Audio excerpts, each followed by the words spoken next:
Shri K അൽകുമാർ, താങ്കൾ ഇന്ന് പറഞ്ഞ ഒരു ഉപതെരഞ്ഞെടുപ്പിൽ ഈ പറയുന്ന ദിവസങ്ങളിലൊക്കെ ഉണ്ടാകുന്ന ഈ പറയുന്ന കുറേ അധികം സംഘർഷഭരിതമായ ദിവസങ്ങൾ നമ്മൾ ഒരുപാട് കണ്ടതാണ്. ശ്രീ കെ അൽകുമാർ, നമ്മൾ പാലക്കാടും കണ്ടതാണ്. പാലക്കാടും താങ്കൾ ആദ്യം മുതൽ തന്നെ ഉണ്ട്. ശ്രീ കെ അൽകുമാർ, അവിടെ രാഹുൽ മാങ്കൂട്ടത്തിൽ പാലക്കാടേക്ക് സ്ഥാനാർത്ഥിയായി വരുമ്പോൾ തോൽപ്പിച്ചു എന്ന് ഉറപ്പിച്ചവരുണ്ട്. സരിൻ വാർത്താ സമ്മേളനം നടത്തി വലിയ പൊട്ടിത്തെറി പുറത്തേക്ക്.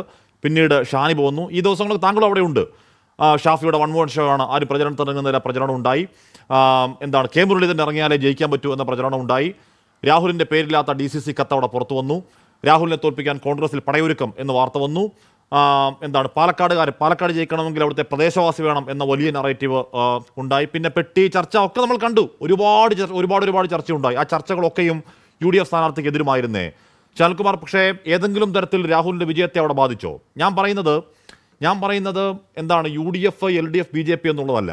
നമ്മൾ ഈ ചാനൽ ചർച്ചയിൽ നടത്തുന്ന കാര്യങ്ങൾക്കപ്പുറം, രാഷ്ട്രീയക്കാർ പറയുന്ന ഈ പറഞ്ഞ നറേറ്റീവുകൾക്കപ്പുറം, അവിടുത്തെ ജനം LDFനെ ജയിപ്പിക്കാൻ തീരുമാനം ജയിപ്പിക്കും, UDFനെ ജയിപ്പിക്കാൻ തീരുമാനം ജയിപ്പിക്കും, BJP ജയിപ്പിക്കാൻ തീരുമാനം ജയിപ്പിക്കും.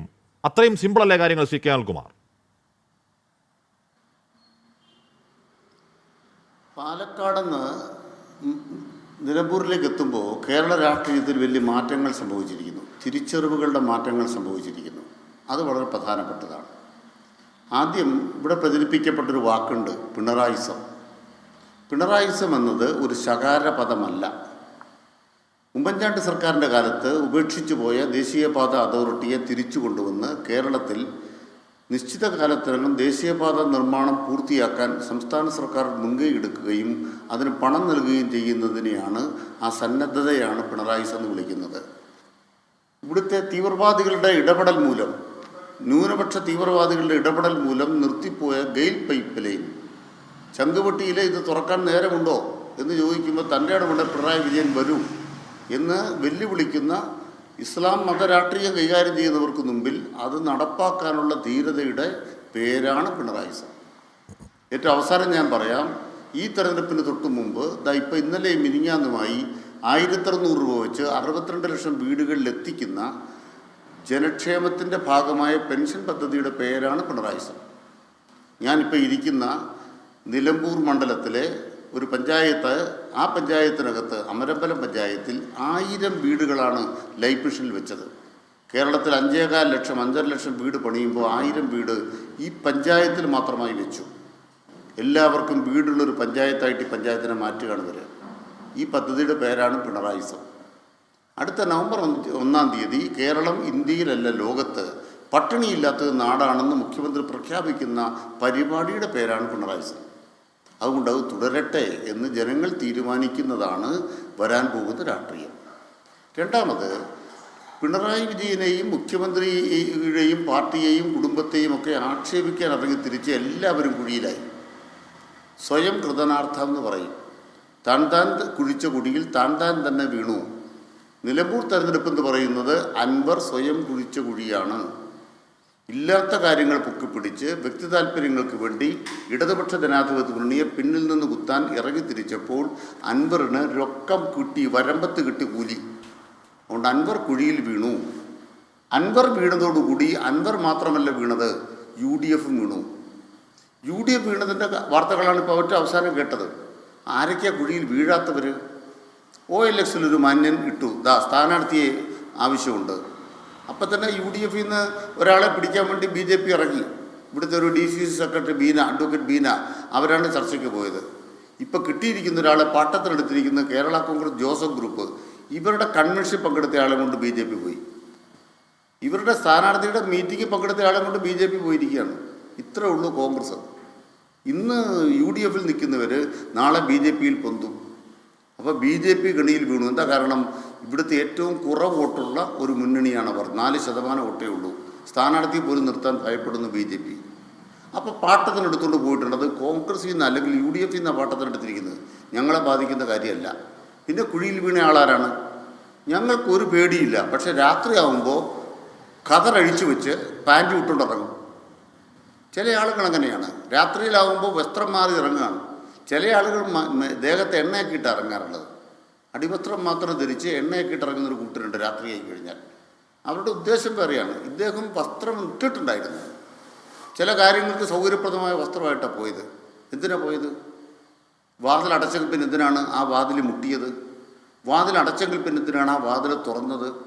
വ്യക്തിപരമായിട്ട് അങ്ങനെ മേശക്കടിയിൽ കൂടെ കച്ചവടം നടന്ന പരിപാടിയുണ്ടോ ഈ UDF-നകത്ത്? കച്ചവടമാണ് ഇത്, കൂട്ടുകച്ചവടമാണ്, പരീക്ഷണമാണ്, മനസ്സിലാക്കണം.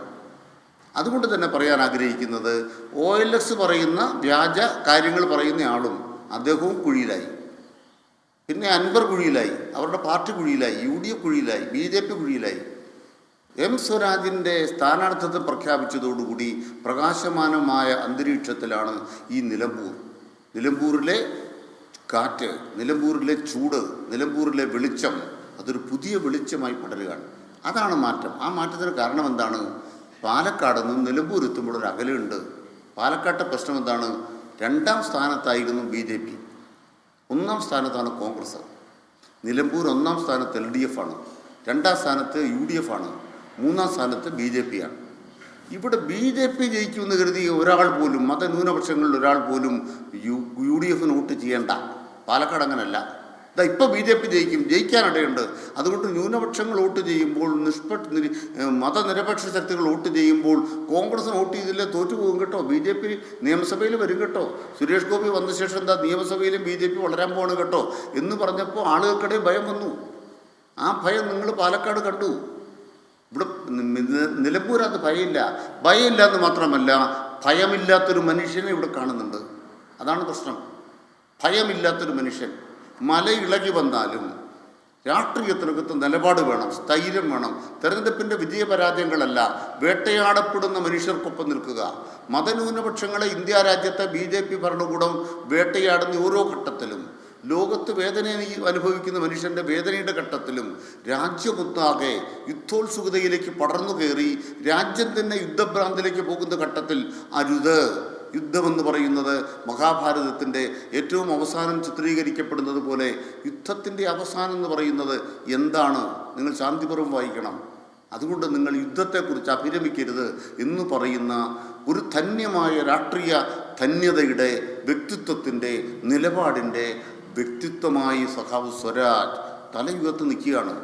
സഖ്യനോളം തലയുയർത്തിയ ഒരു നേതാവിനെ നിലമ്പൂരിലെ മനുഷ്യന് വേണ്ടേ? ഈ മനുഷ്യർ നിലമ്പൂരിലെ ഈ പച്ച മനുഷ്യനെ കൈവിടുമോ? ഒരു ഗ്രാമീണ നന്മ സൂക്ഷിക്കുന്ന ഈ മനുഷ്യനെ ഇവിടുത്തെ ജനങ്ങൾ കൈവിടുമോ? പൊള്ളയായ ചിരിയിലൂടെ ഖദർ ഗ്ലാമറുകൾ സൃഷ്ടിക്കുന്ന എല്ലാ വ്യാജങ്ങളെയും പൊളിച്ചെടുക്കാൻ കഴിയുന്ന ഒരു കരുത്തിൻ്റെ ശബ്ദം നിയമസഭയിൽ നമ്മൾ 5 കൊല്ലം കണ്ടു. ചതിയിലല്ലേ തൃപ്പൂണിത്തുറയിൽ തോൽപ്പിച്ചത്? വഞ്ചനയിലല്ലേ തൃപ്പൂണിത്തുറയിൽ തോൽപ്പിച്ചത്? ആ മനുഷ്യനെയാണ് നിലമ്പൂരിലെ ജനങ്ങൾ, ഈ നാട്ടിലെ ജനങ്ങൾ, ബ്രിട്ടീഷുകാർക്കെതിരായ പോരാട്ടത്തിന്റെ സമരമുഖം തുറന്ന മണ്ണിലെ ജനങ്ങൾ. എന്തായാലും താങ്കൾ പറഞ്ഞ ഒരു കാര്യം ഉറപ്പാണ്, അവിടെ ഉണ്ടാകുന്ന LDF-ന്റെ ആവേശം, അല്ലെ പ്രവർത്തകർക്കിടയിലുള്ള ഒരു വർദ്ധിത കോൺഫിഡൻസ് ഒക്കെ നമ്മൾ ഈ ദിവസങ്ങളിലൊക്കെ കാണുന്നുണ്ട്. അത് വോട്ടാകുമോ, M സ്വരാജിന്റെ ജയത്തിലേക്കൊക്കെ എത്തുമോ എന്ന് നമുക്ക് വോട്ടെണ്ണുമ്പോൾ അറിയാം.